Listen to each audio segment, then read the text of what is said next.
Today, we dive into the heart of business, a book that has changed millions of lives. What if the most celebrated business turnaround of the last decade succeeded by breaking every rule of modern capitalism? What if the secret wasn't ruthless cost-cutting but radical humanity? Not shareholder supremacy but human purpose. This is not a theory, it's a true story.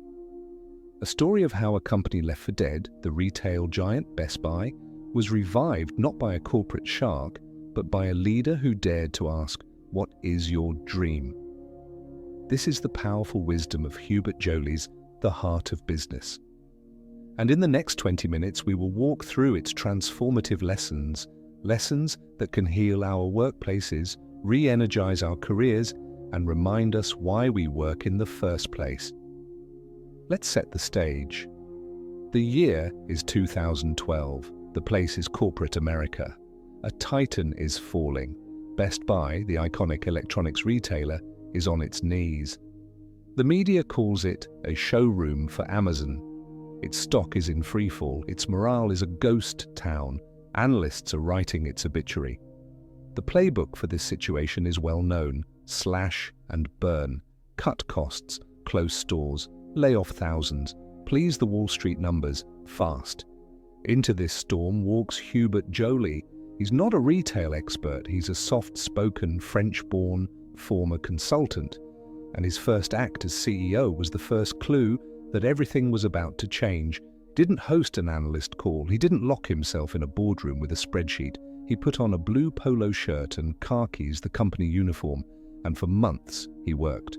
On the sales floor, in the warehouses. He didn't just visit, he listened. And he asked that disarmingly simple, profound question to employees at every level. What is your dream for this company? What is your dream for yourself? That question was the first heartbeat of a new kind of organization. From that single act of listening, Joly and the tens of thousands of people at Best Buy engineered one of the most stunning turnarounds in business history. But friends, this video is not a case study about selling televisions. It is a blueprint for humanizing our world of work. A manifesto that argues the most powerful economic engine is not greed, but meaning. Not control, but service. Over the next 20 minutes, we'll explore this blueprint through 4 profound chapters. This is for every leader, every team member, every person who feels that work could be, should be, more than a transaction. Chapter 1. That is the great shift from performance to purpose. Joly begins by diagnosing the disease that plagues so many of our companies and our careers. He calls it the performance paradigm. Picture this. It's a world ruled by the tyranny of numbers. The quarterly target, the metric, the bottom line. In this world, people become human resources or headcount, assets to be optimized, costs to be managed. Leadership is about command and control. Motivation is about carrots and sticks, and it is utterly, completely exhausting. It drains souls, stifles creativity, and, as Best Buy proved, it can kill even a giant. Why? Because it puts the cart before the horse. It makes profit the goal rather than the outcome. Joly proposed a revolutionary inversion. He called it the purpose paradigm. And its core tenet is this: the ultimate goal of a business is not to make money, it is to serve a fundamental human need. Profit then becomes like oxygen. You need it to live, but it is not the point of your life. So how do you find this purpose? You don't invent it in a marketing meeting. You discover it by listening. Joly and his team, after thousands of conversations with employees and customers, articulated Best Buy's purpose: enriching lives through technology. Feel the seismic shift in that sentence. A salesperson is no longer a box mover. They are a life enricher. A Geek Squad agent isn't just fixing a laptop. They're restoring a student's thesis, a family's photo memories, a freelancer's livelihood. Let me tell you a story from the book that makes this crystal clear. Joly shares the experience of an employee named Shan. One afternoon, a woman rushed into the store, visibly distressed. Her husband was in the hospital facing a difficult recovery. She wanted to bring his favorite family photos to him to lift his spirits, but she was overwhelmed by the technology. Under the old performance paradigm, the goal was a quick transaction, sell her the most expensive digital frame. But Shan, operating from this new sense of purpose, saw a human in need. He sat with her. He not only helped her choose the right frame, he downloaded the photos from her phone, set up the device, and even called the hospital's IT department to ensure it would connect to their network. He turned a moment of panic into a moment of profound human connection. That, right there, is the purpose paradigm in action. Shan didn't just make a sale, he fulfilled the company's reason for being. He enriched a life during a dark time. The customer's loyalty was secured for life. And Shan? He went home that night, not drained, but energized. He felt like a hero. He had meaning. Your first practical lesson from this chapter is this: conduct a purpose audit on your own work. Whether you lead a team of 100 or are a team of one, take a task you do this week and ask, what fundamental human need does this ultimately serve? Who is the human being on the other side of this report, this product, this service? Write down your answer. When you connect your daily grind to a human heartbeat, the grind transforms into a craft. Chapter 2. That is the new architect, a leader as human orchestrator. If the organization's goal is to serve a human purpose, then what, in heaven's name, is the leader's job? The old model says the leader is the visionary, the decider, the all-knowing chief. Joly offers a radically different metaphor, the leader as a human orchestrator. Think of a great conductor. The conductor does not play every instrument. He cannot. His genius lies in understanding the unique potential of the violinist, the cellist, the oboist. He creates the conditions, the tempo, the emotion, the space, for them to combine their talents into something magnificent, something no one could create alone. That is the leader's true work, to unlock the buried potential in every single person. This requires a profound shift in how we wield power. Joly introduces his version of the golden rule for leaders. Treat others as they would like to be treated, not as you want to be treated. This moves beyond empathy to humble curiosity. It demands you see individuals, not a monolithic workforce. Joly embodied this in ways that shocked the corporate system. He abolished the executive dining room, a literal symbol of separation. He made his calendar transparent and accessible. He insisted that strategy would no longer be crafted in an ivory tower. He initiated a process of co-creation, gathering what he called tribes of employees, from part-time holiday cashiers to veteran Geek Squad agents, and asked them, "You are on the front lines. You see the truth.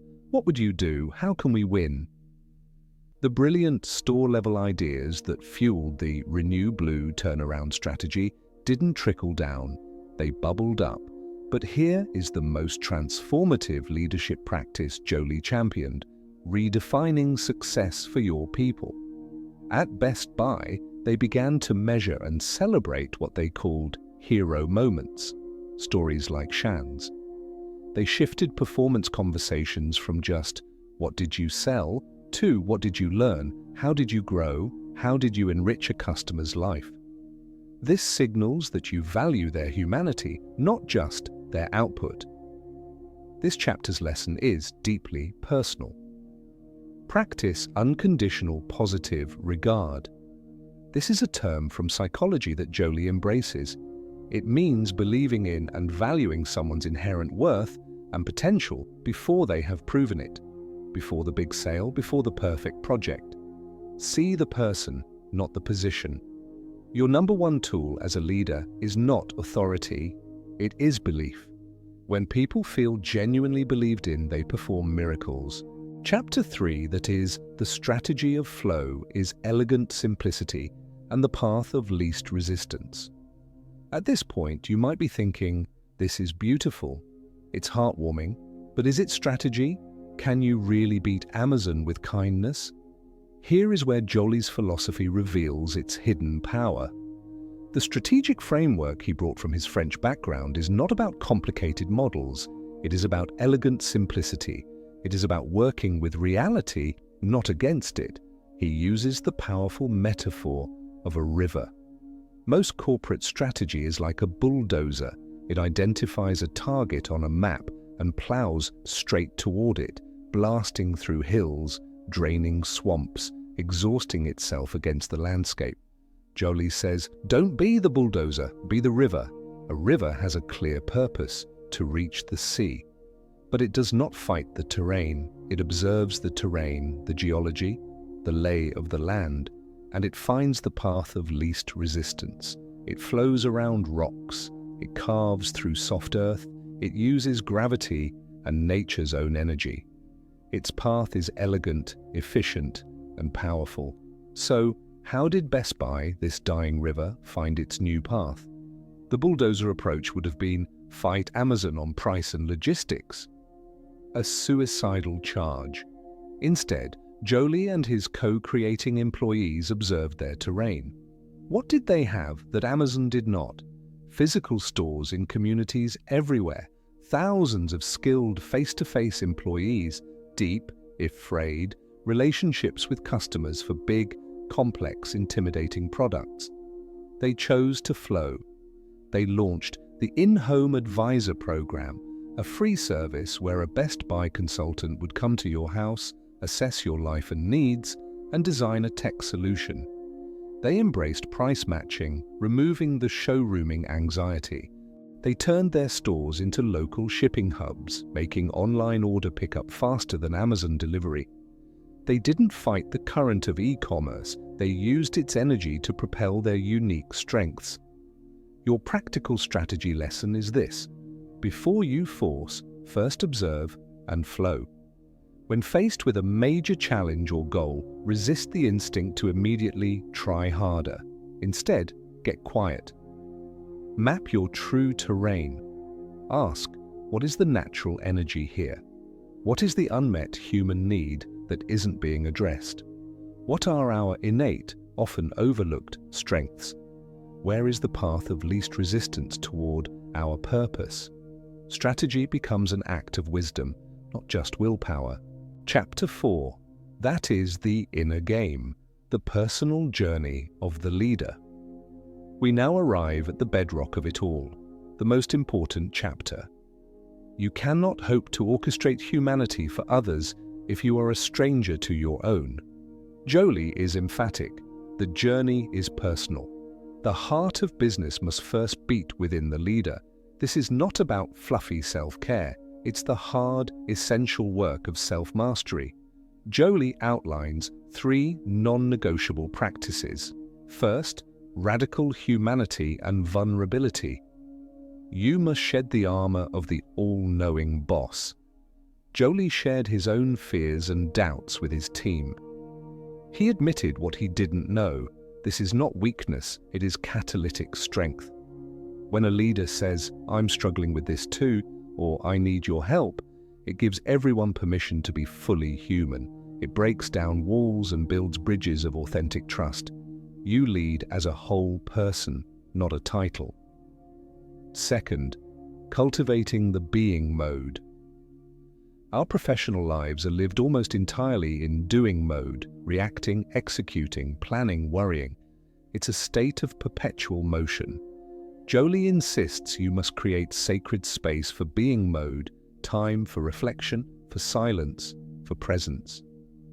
This is when you reconnect with your purpose, when empathy refills its well, when your deepest intuition, the kind that saved Best Buy, can finally be heard.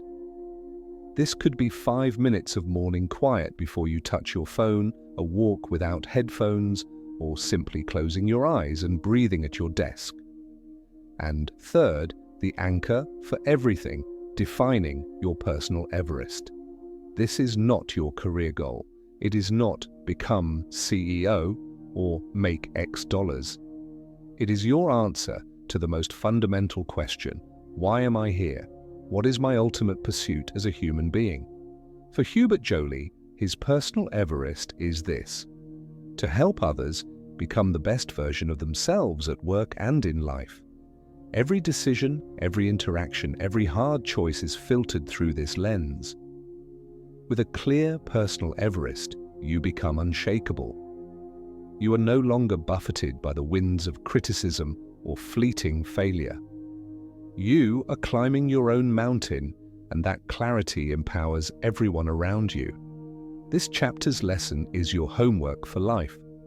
This week, define your personal Everest. Don't overcomplicate it.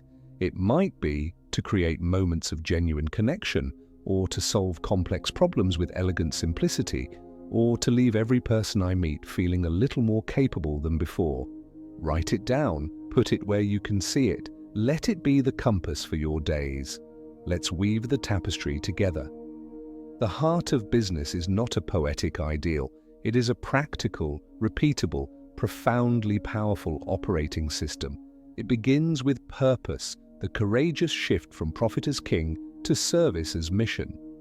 It is led by the orchestrator, the leader who trades command for curiosity and control for unleashing potential. It is strategized with flow, the elegant intelligence of working with reality, not against it. And it is grounded in the personal journey, because an authentic revolution outside must start with an honest revolution within. The results at Best Buy speak a language even the staunchest performance paradigm believer understands. Stock price from $11 to over $120, market relevance regained, a culture revitalized. But the real trophy, the one that matters, is in the tens of thousands of Shan stories that were created, in the employees who found dignity and meaning in their work, in the customers who felt served, not sold to. Now this is your moment of choice. This is your invitation. You can continue to operate in the old paradigm, in the world of relentless pressure and diminishing returns. Or you can begin today to lead and work from the heart. Your call to action is simple. Start small, but start.